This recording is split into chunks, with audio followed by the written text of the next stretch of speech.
Hi, everybody. How are you doing today? I hope everybody is doing well. And today we are going to talk about women being assaulted and nothing being done about it.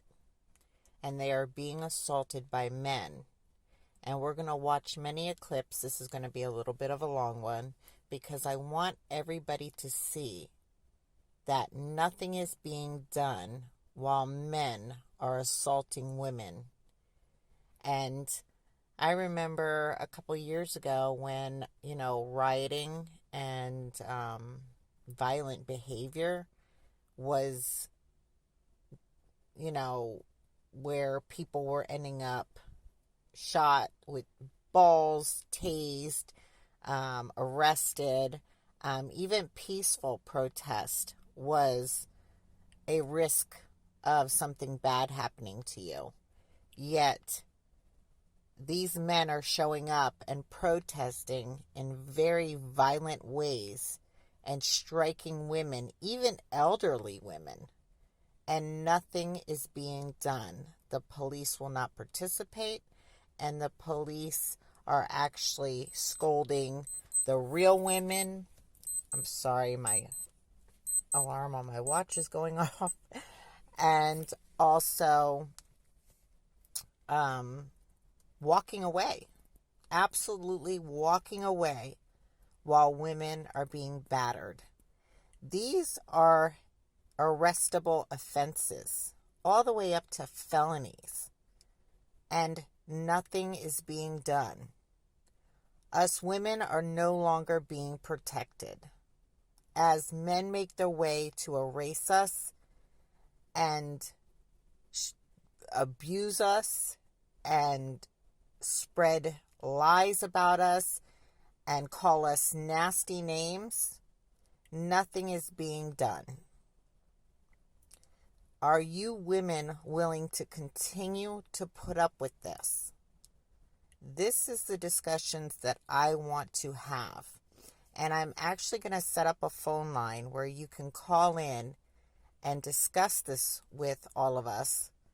And you don't have to show your face. You can stay absolutely anonymous. But we need to have these discussions. So let's watch the first disgusting act of these males. Former collegiate swimming champion Riley Gaines is threatening legal action against San Francisco State. She says trans activists at the school assaulted her Thursday night after she voiced her opposition to allowing athletes who transition from male to female to compete against women. She tells Tucker Carlson what happens next. All of a sudden, after my speech, the room was stormed. The lights were turned off, and I was rushed with no one there to escort me to a safe place. I was punched, I was hit multiple times, I was shoved, until finally we exited the room. Gaines had to barricade herself inside a classroom for 3 hours, and she says the protesters demanded ransom if she wanted to make it home safely. A university official said she was proud of the students who protested peacefully. Gaines replied that ambush was the opposite of peaceful. I would absolutely agree, and I believe so would all of you. That is very much the opposite of peaceful. And not only that, basically holding her hostage for ransom. That is another chargeable offense, and a big one. So again, do you see the violence these people are causing? And it's the activists. I don't want to say all trans people are bad or all trans people agree with all of this. There are many of them that don't. And these activists are really putting all of them in harm's way because people aren't going to keep taking this. And it will get worse, and people are going to get seriously hurt. So everyone who is against these brutal men that are attacking women need to start standing against it. And there needs to be a push for government to charge these assault cases and to stop these men from bashing on women, especially the elderly. My God, that's a felony. And they're walking away with nothing. They're, as you're going to see in this next piece, even throwing, I believe it was tomato sauce on women. And this is all at a women's right speech that stands up for women's rights. And we don't even have a safe place to go and talk to each other and express our feelings about women's rights safely anymore. Because this is what happens. Watch this clip. Posey Parker drenched in tomato sauce.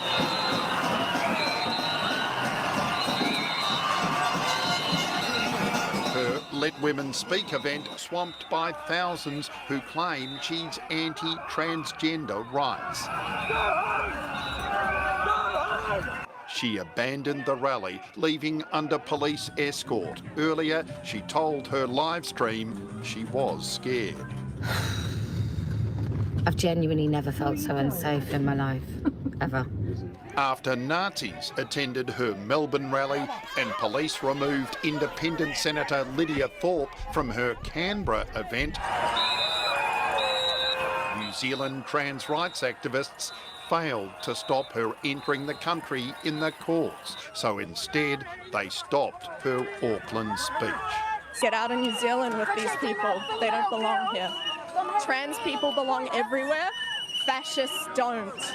Parker blamed a local journalist for all this.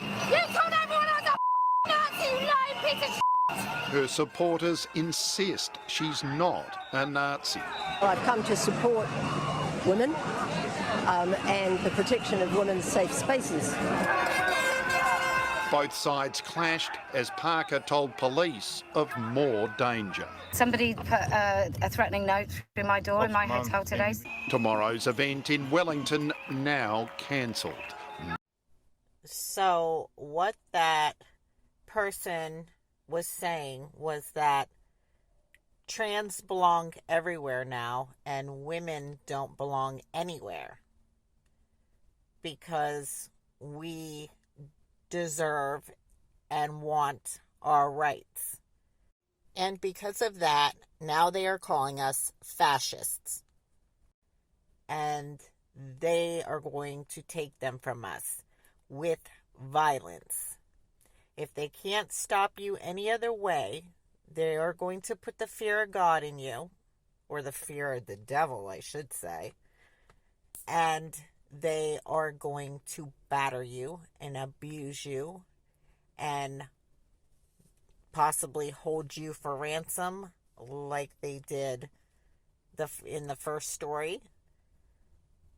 So where do we stand at this point? Again, women, you need to stop backing, if you are, I'm not saying all of you are, but the ones that are, this insanity. And the rest of us need to stand up and start making our voices heard. Because at this point, we are going to be erased if we don't. They are allowing us to be even called as bad as Nazis, which you are going to see in one of the clips later on, that they are really trying to make this woman look like a Nazi when she has done nothing but stand up for women's rights for a very long time. That's all she's done. And now she's being stopped because the trans people say she needs to be stopped, or the activists. So at this point, we all need to join in and show them that us women are not going to stand for this. And wait, it gets even worse. Let's watch some more clips. Douglas, let's start in Manchester, where a group of trans activists, including a group of black-clad men in balaclavas, attacked a lone woman during a protest at the statue of a suffragette leader. This is like some sort of a movie. Have a look.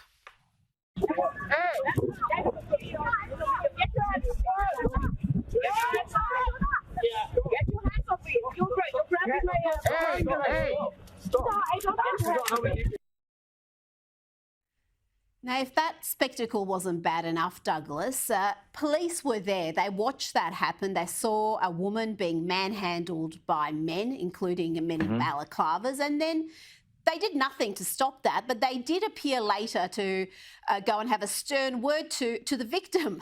I mean, this whole thing has come about because an activist group called Trans Rise Up showed up to stop women speaking about women's rights.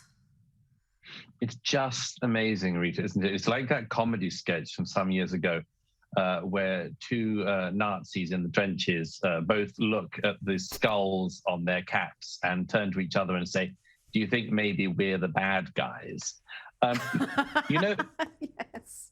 when you're at the position of claiming that you're standing up for minority rights and you hijack a statue of a suffragette and you dress as black ninjas and you're men and you attack women, maybe you're the bad guys. Maybe it's not the TERFs and all of the other names they invent to try to degrade and denigrate women. Maybe it's not them. Maybe it's you. Maybe it's you dudes who have all sorts of psychological problems and don black garb and try to dress as ninjas and intimidate women. Maybe you're the bad guys. As for the police, I mean, it is just another example of the abject way in which British police behave on this sort of thing. They are so busy chasing non-crimes. They don't even chase an actual crime when it's happening right in front of their noses.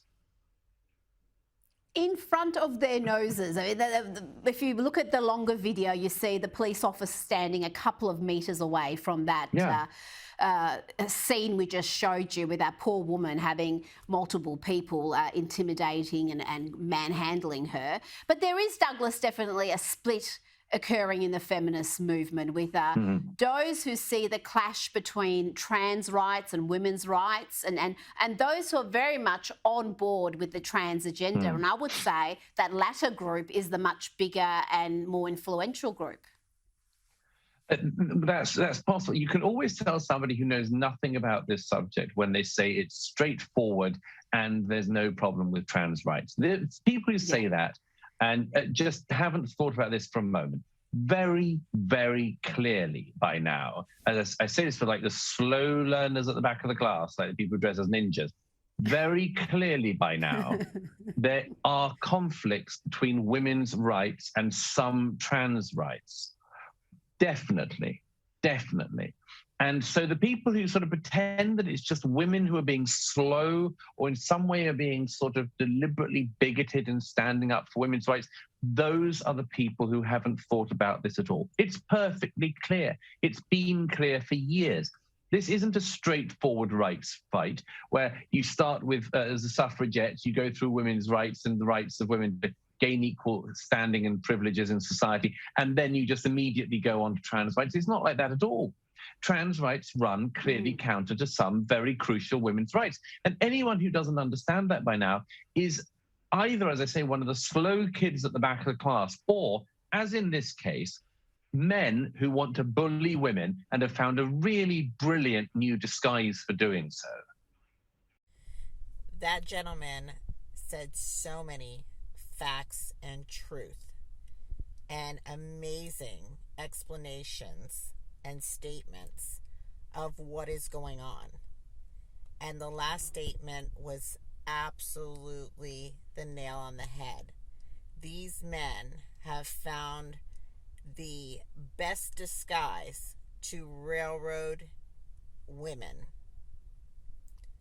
by pretending to be women and just stomp all over our rights. And the other men are just allowing it to happen. And if us women don't stand up, they will win. Look at this poor elderly lady. Look at that black shiner. Do you think that man went to jail? You're going to see what happens in one of these next clips. It's coming up.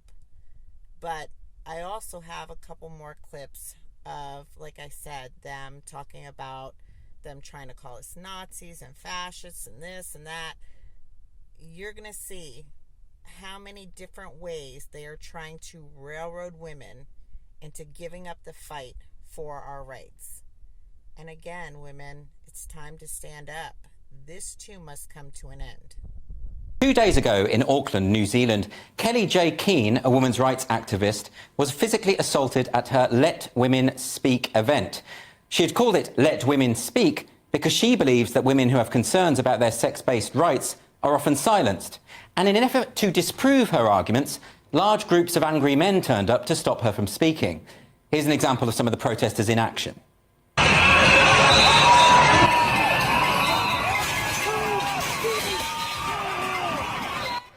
I can't think why women would want men like this out of their spaces. Clearly, they must be evil bigots. It's the only explanation. Well, that was the conclusion of most of the Australian and New Zealand media. Newshub, a major New Zealand TV channel, decided that it would smear the Let Women Speak event as anti-trans. This is something, by the way, that both The Guardian and the Daily Mail have also done this weekend, which is a reminder that the culture war has nothing to do with left or right. That said, Newshub took it a step further, defaming Kellie-Jay Keen, also known as Posie Parker, as a white supremacist.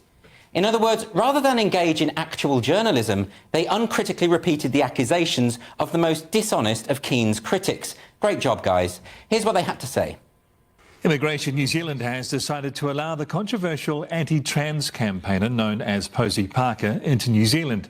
They reviewed her case on safety grounds after her rally in Melbourne attracted neo-Nazis. Now, it is true that there were neo-Nazis at the Let Women Speak rally in Melbourne, but as the Australian Jewish Council noted, these were thugs who saw an opportunity to hijack the event for their own publicity.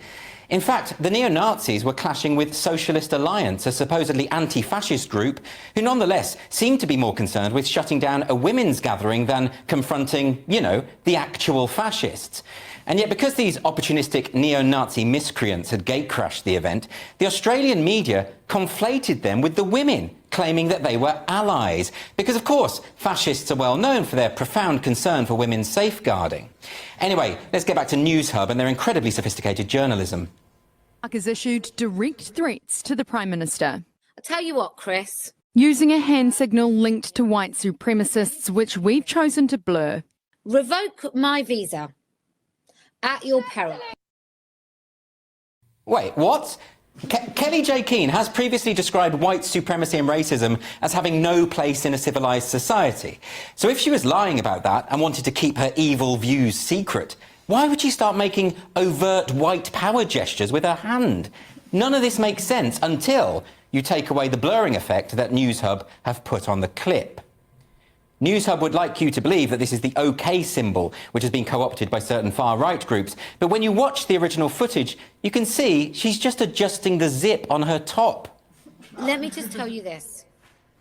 Revoke my visa. At your peril. But of course, by blurring it out, Newshub can make it look a lot more sinister. As the commentator and podcaster Stephen Knight pointed out on his latest Substack, in that same video, Keen goes on to defend the speech rights of Maori women. As Knight puts it, that's an odd flex for someone intending to signal to their white supremacist supporters. Of course, defamation is a common tactic nowadays. People don't want to engage in discussion, so they make up lies instead. But if you're going to lie, at least make it vaguely plausible.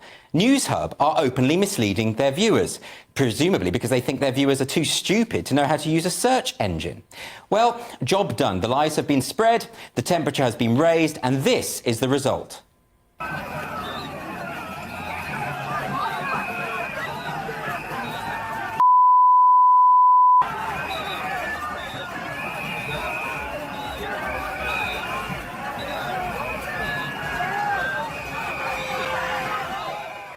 So this footage is from the Let Women Speak event in Auckland, and there's also now footage circulating online of an elderly female attendee being punched at full force in the face by one of the protesters. Like all bullies, they pick on the weakest targets. The footage itself is actually too disturbing for us to show. No police were present, just a baying mob, mostly men, pushing, shoving and screaming abuse at one woman.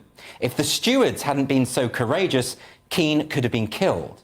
And that, of course, is where all of this is leading. We are continually hearing that there is bad behaviour on both sides of this debate. I'm sorry, this is just not sustainable anymore. I've seen a few women's rights campaigners use abusive terms, throwing insults, and yes, behaving badly. But I've never seen women's rights campaigners sending death threats, rape threats, or attempting to punch anyone who takes an opposing view. Yet we see this all the time from trans activists. Not trans people, by the way, most of whom want to get on with their lives in peace and are extremely ill-served by these so-called allies who claim to represent them. J.K. Rowling, who has never said anything transphobic in her life, is nonetheless smeared as a hateful bigot and inundated on a daily basis with death threats. She has said she received so many that she could paper the house with them. And this is the point. It isn't just one or two bad apples. This kind of behaviour is the norm in this particular activist community.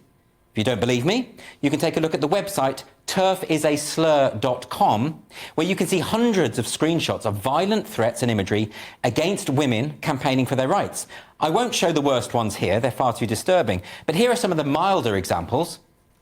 Any trans allies at Pride London right now need to step the F up and take out the TERF trash. Get in their faces, make them afraid. Debate never works, so F them up. If you're a TERF, you can get F'd with the business end of the barbed wire baseball bat. Stab a TERF today. Remember to twist the knife and then remove it. These examples go on and on and on and on.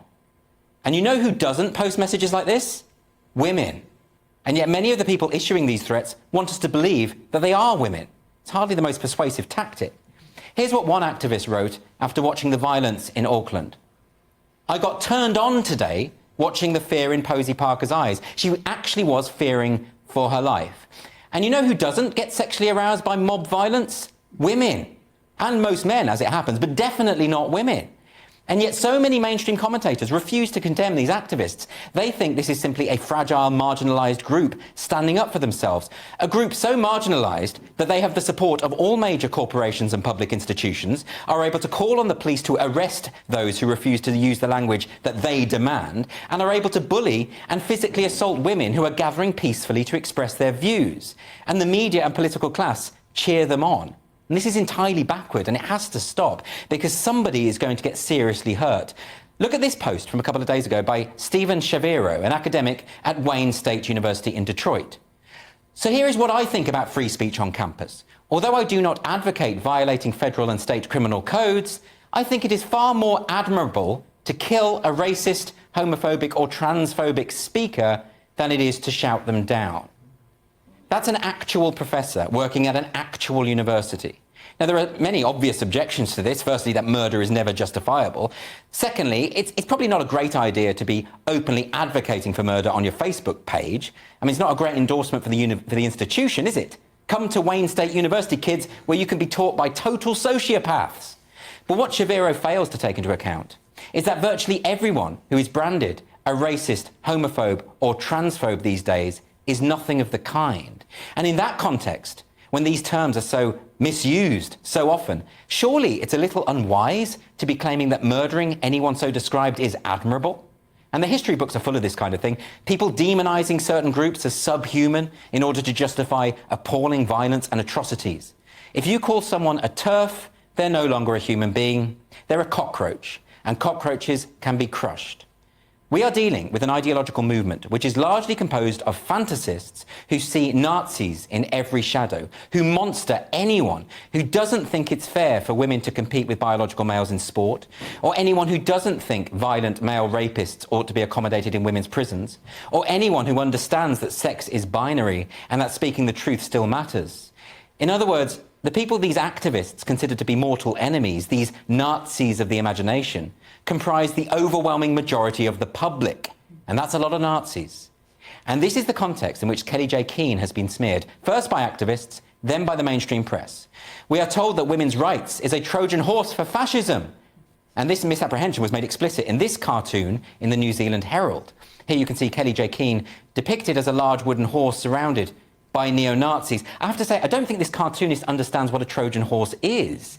I doubt very much the Greeks would have made it into the city of Troy if they'd been standing outside the horse. Kind of defeats the purpose. Surely the Trojan horse metaphor would work much better for individuals who, I don't know, claim to be compassionate and on the right side of history, but routinely send threats of death and rape to anyone who challenges their worldview.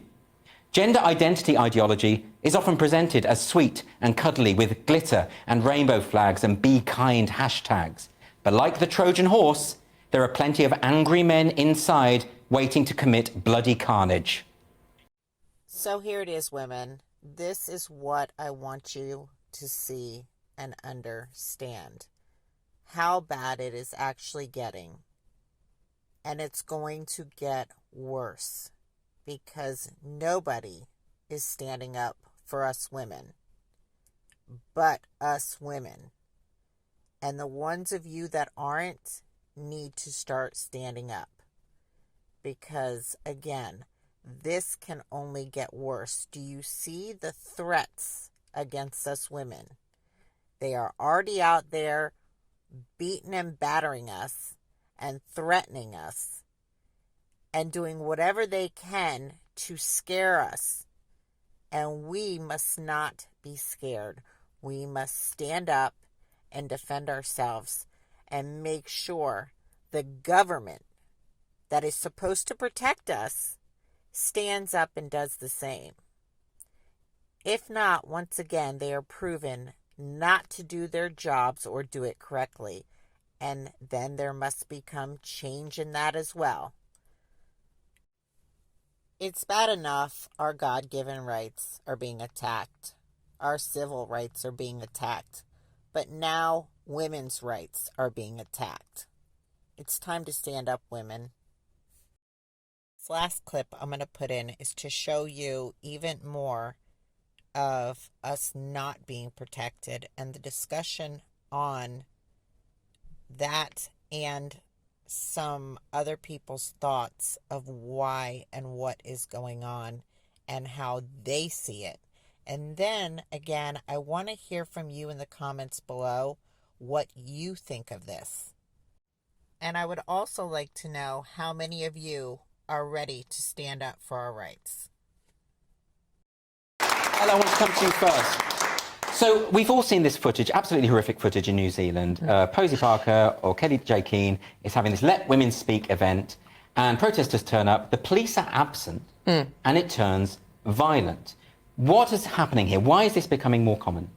Well, I just think it's remarkable that you have, politicians in New Zealand very sort of seriously discussing banning Kelly Jane Keane from entering because of the supposed dangers that she poses, and then failing to provide any kind of security, any kind of police presence for what was very clearly from the start going to be a violent, they themselves said there's probably going to be violence at this event. Yes. And so then, there's a very clear decision being made there, which is that the kind of pretend danger is the one they care about, but the real danger posed to the women that took part in that rally is nothing to worry about.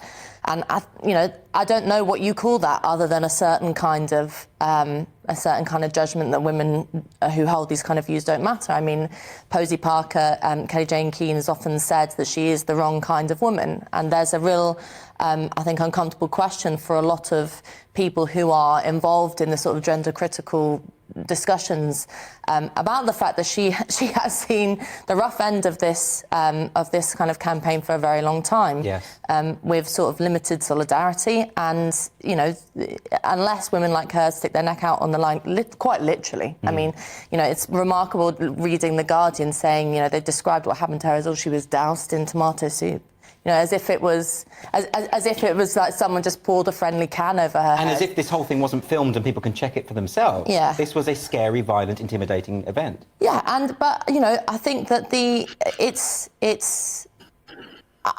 I think she's to be commended for the fact that she continues to go out. She does, and there are lots of, the reason why this is so important was because there is a big debate to be had about how we respond to a kind of trans ideology. Some people think that, Posey Parker's in-your-face way of doing it is, I think, probably in some circumstances at this point, it's probably the only way to do it. Some people take a sort of different view in terms of how we handle gender ideology. But what there should be no argument about is that when women try and organise a space for them to talk about, literally having the word woman erased in lots of areas of public life, that you don't get decked. That's probably the bare minimum. I would have thought. Let's bring in Helen Joyce on this very question. Helen, thanks so much for joining us.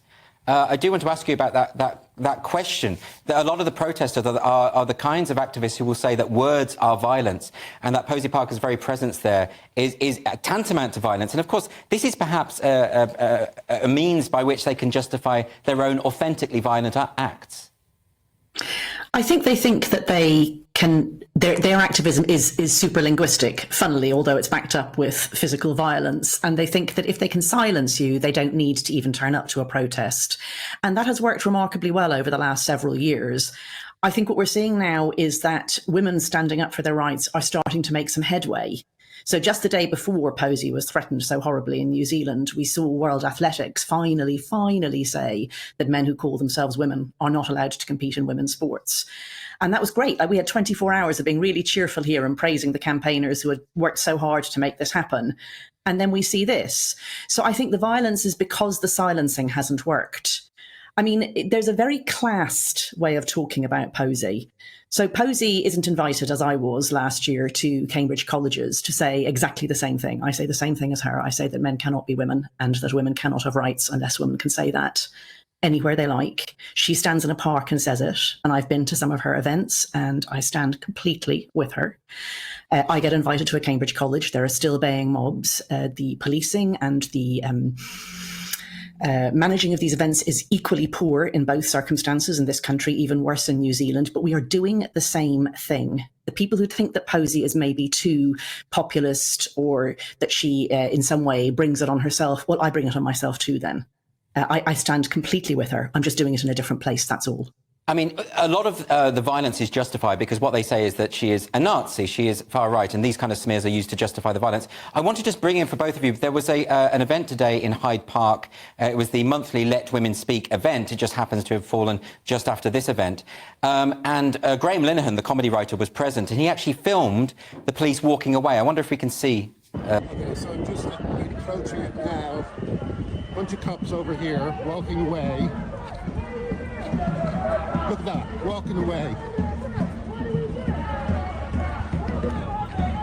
And meanwhile, this is going on over here.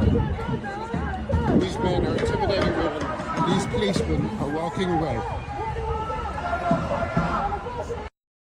And then just to put that into context, we actually have some footage from what was going on within the women's gathering there, if we can just show that as well.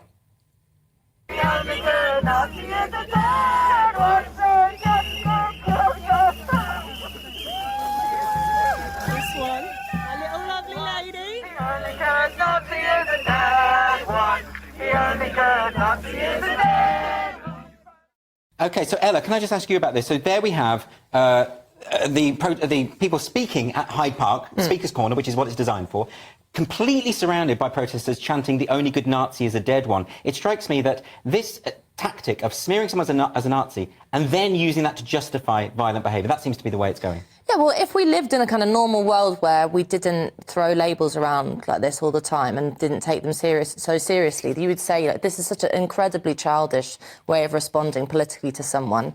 The kind of, I've seen them when I've gone to protests, these kind of trans activists are often overgrown teenagers who've never been told no in their life, and that's part of why they respond this way.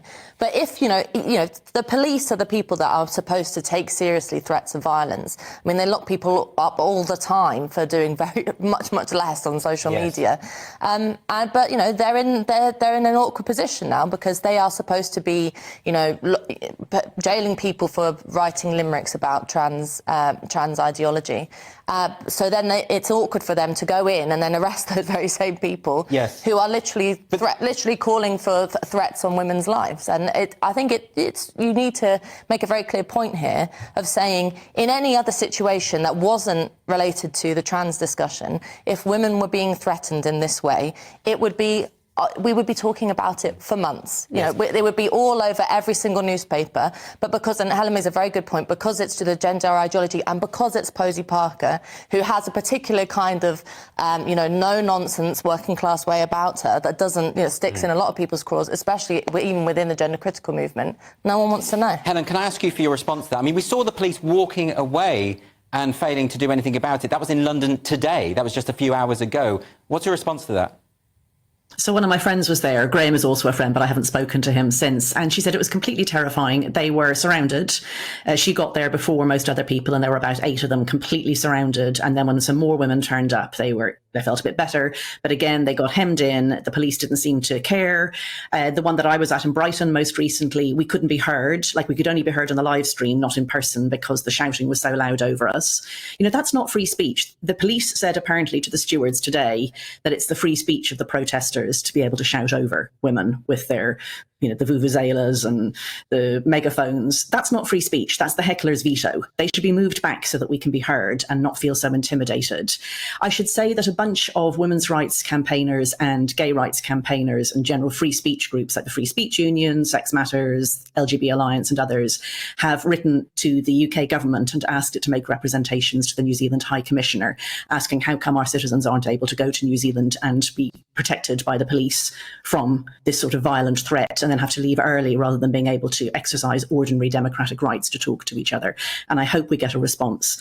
From now on, I'm going to be going to every single one of these events that I possibly can, and I call on everyone else to do so too, because if women cannot stand in a public place and say in any ordinary words they like, men cannot be women, and if you say they can be women, then you are destroying women's rights, then we do not have any women's rights. So we have to start saying it, even if we're scared. And finally, Ella, because we don't have much time, but I just want to ask you, given the kind of footage that we've been showing tonight, given that it doesn't look as though you can possibly reason with these people, that they are caught up in some kind of hysteria where they do genuinely see everyone as Nazis, how can we possibly address this issue? I think people have to start finding their mettle and standing alongside women who say these kind of things. And if you get called a transphobe and if you get into hot water in whatever part of your life, then so be it. I think there are things that are more important and that we have to sacrifice certain things in our life for, like, saying things that are true, that women are women and men are men. And also I think we need to start calling out the police. I mean, I used to live in Brighton and there was the annual EDL march, and it would be sort of like 6 drunk EDL members protected by about 45 police, and then there was, we would be on a counter demonstration. But the idea that this is just how the police operate is an absolute nonsense. It's not that I want more coppers around protests, and I think free speech is very important, as you well know on this show. But there's something going on here where there's a real cowardice in actually confronting the fact that in pretty much all areas of life, whether it's on the media, in newspapers, in workplaces, even people among friends, women aren't able to talk about this, and something needs to change. First of all, I have to say everything I've shown you is just pure common sense. And everything you heard from these clips are truth and facts. Our rights are being taken from us. And once again, by men. They have been very clever in the way of doing so, and more of them are just agreeing with it to help their own agendas. But in the meantime, us women are the ones suffering. We are going to lose all of our rights if we don't stand up and start acting. Again, you've got them coming after our freedom of speech, our constitutional rights, our God-given rights, and now our womanly rights? I don't think so. And more of us need to start standing united to make sure this doesn't happen. and we will not be attacked, and we will not be battered, and we will not be beaten. We need to find our way to protect ourselves. Because again, obviously the ones with the agendas are not going to do so, including our police that we pay for to do just that. So what is the need if they're not going to do their jobs? I definitely believe there needs to be police reform.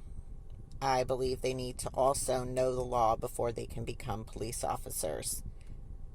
I also believe they need to be punished when they do something wrong.